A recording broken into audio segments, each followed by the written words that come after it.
boys. And then we hit the field like, all day like, all night like, and we ready like, Dale Thomas like, offense like, smashing boys like, and we get it like. Welcome back, everybody. It's Raw Talk here with a game preview for the Raiders this week. Because it's Raider week, baby, so we got to do it. I'm Austin. I'm Derek Griffin. Let's get into it. What's your thoughts? So, Chiefs head out to Oakland to play against the Raiders. 3:05 start time. It's actually the last game, the last Chiefs and Raiders game in Oakland. That's crazy. Coliseum, which is crazy, right? Raiders will be moving to Las Vegas next year. Yeah, it's going to suck to lose that bad at your place. Right? The fact that this is the last game in Oakland is surprising. That's tough. Man. Yeah. But a lot of memories. This rivalry It's been crazy. your whole life. Yes.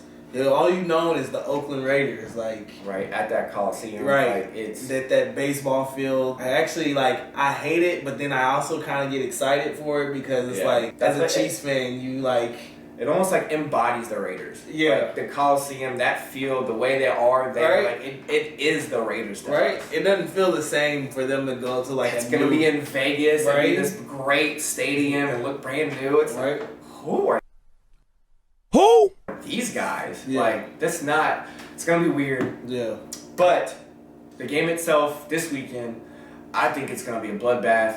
They're starting safeties out. Well, Garen Conley, hopefully I pronounced his name right, he did practice today for the Raiders, their starting corner, but he was a limited practice. Yeah. And John Gruden already stated that he may or may not play, so he's probably going to be a game time decision. I'm assuming they're going to see how he feels this week. Yeah. And see how it goes. Jonathan Abram, their first round pick safety, is out for the year, tearing his rotator cuff plus his labrum, and he played the rest of the game With that? on Monday. Wow. Yeah, Monday night he played the whole game with pretty much a broken shoulder. My props go to him, man. That's tough. Looks like he's gonna be a great player. Yeah. Just done for a season. Happy this week.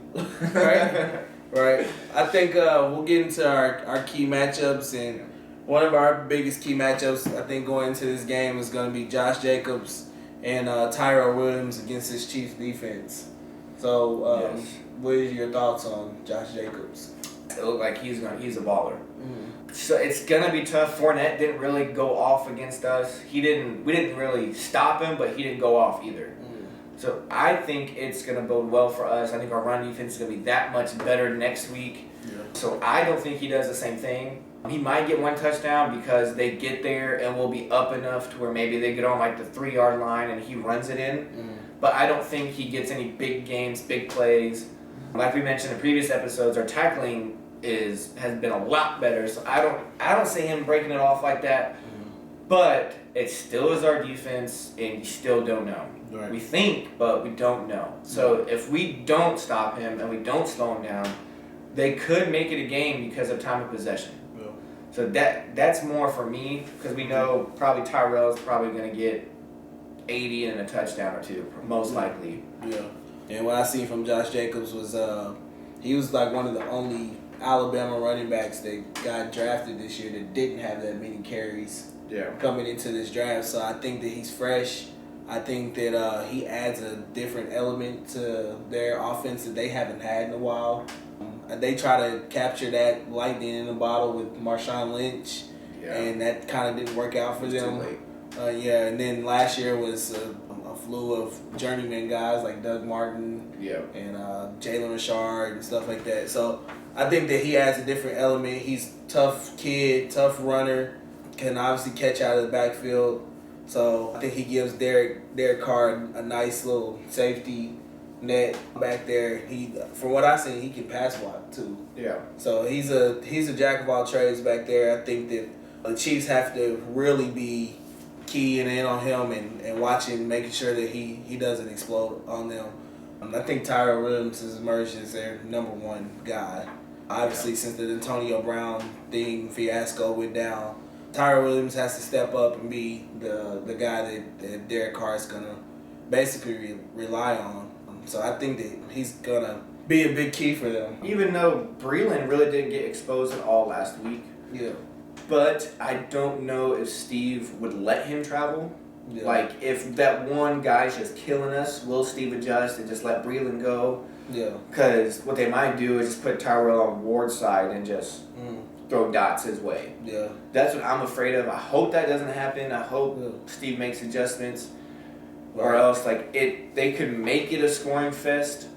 But I don't think even if they do that, they can score enough. Hopefully the defensive line, there's better pressure this week than there was last week. I don't necessarily think that the pressure was bad last week, but I just think that we did a good job of getting. I do. I feel like we got there. We were always just like that half a second late. Yeah. Or we didn't have that extra half a second like normal. Yeah. Like we didn't have that extra half a second to actually hit the quarterback. Right. There's so many times we got there. I mean, Nick Foles broke his collarbone because of it. Like we got there, but they scored a touchdown on it because we were that half a second late. Right.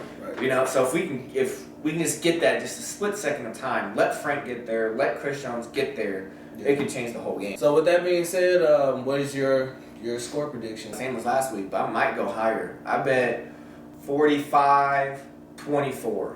45-24? 45-24. Okay. I think this is a tighter game than it You think is. so? Yeah, because I don't. honestly, I think the energy in that stadium It's going to be too much. It's the last Chiefs and Raiders game Yeah. at Oakland. And so from what I saw Monday night, I mean, that stadium was electric, man. Yeah. Like they were on fire and ready for this season. Yeah. So I think True. Yeah, I think the Chiefs, I think they pull this one out, but I think it's going to be real close. And I think I'm going to go 31. I'm going to say 31-24. Wow.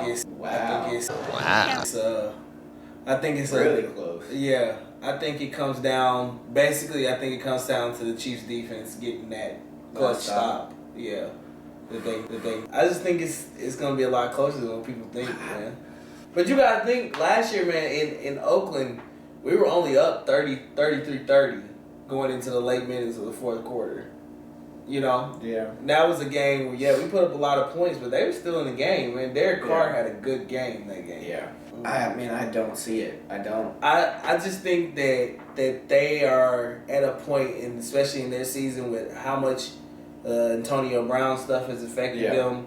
I just think they're fired up, man. They're ready to play. Yeah. And I think that Antonio Brown shed so much negativity that they're kind of like, what about us? Playing like inspired because of him. Yeah. Like, F you, Right. let's go play.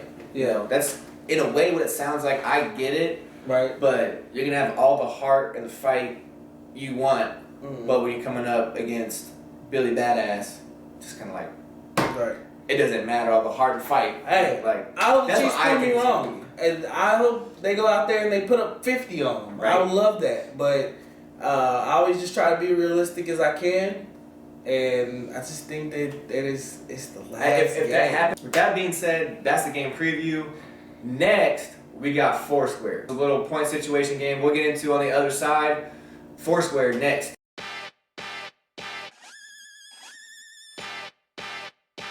Alright guys, we're back with another edition. This segment is called started doing this last year. It's just a little friendly competition. Basically how Foursquare works is there's picks that you choose. You're gonna go with one NFL player, so you get a point for that player. Then you're gonna pick a Chiefs player and you're gonna predict their stats as well, and that's gonna be a point as well. Then you're gonna go with a lock, which is who you think is gonna win on Sunday. That can be any game, and that's gonna be worth 2 points. And then you're gonna pick one upset, and that's gonna be 3 points. So we're gonna total up all the points from each week. The loser is gonna have to do something. There will be something at the end of the year. The loser will have to do something embarrassing. Let us know your picks. Hopefully you survived through your Foursquare. Going into our picks this week, Spencer's not here, but we're gonna do his picks first. But he's got, for his NFL player, he's got Ezekiel Elliott with 110 yards and 2 touchdowns. For his Chiefs player, he's going with Frank Clark with 3 sacks. For his lock, he's gonna take the Bears over the Broncos. And for his upset, he's going with the Rams over the Saints. So with that being said, Austin is going to do his next. Hey, I'm up. My Foursquare, I'm going to start with the Chiefs player. I did Frank Clark, but I did 2 sacks. My lock is New England. Upset is Minnesota at Green Bay. At Green Bay, so I actually think that's an upset. NFL player, I don't believe in the Steelers defense, so I'm going Russell Wilson, 250, 2 touchdowns. Those are my picks. My picks this week are going to be, for my NFL player, I'm going Michael Thomas with 100 yards and 2 TDs. My Chiefs player is going to be Tyrann Mathieu with 1 sack and 1 interception. And I think he gets that interception to seal the game for them. Okay. My lock is going to be 49ers over the Bengals. And my upset is going to be Colts over the Titans. That's our Foursquare picks. Comment on Twitter. Let us know. Sunday we'll have Foursquare up on Twitter, so comment on that and let us know what you have. Follow us on Twitter at Raw Talk Sports 1. And always remember, there's no talk like Raw Talk.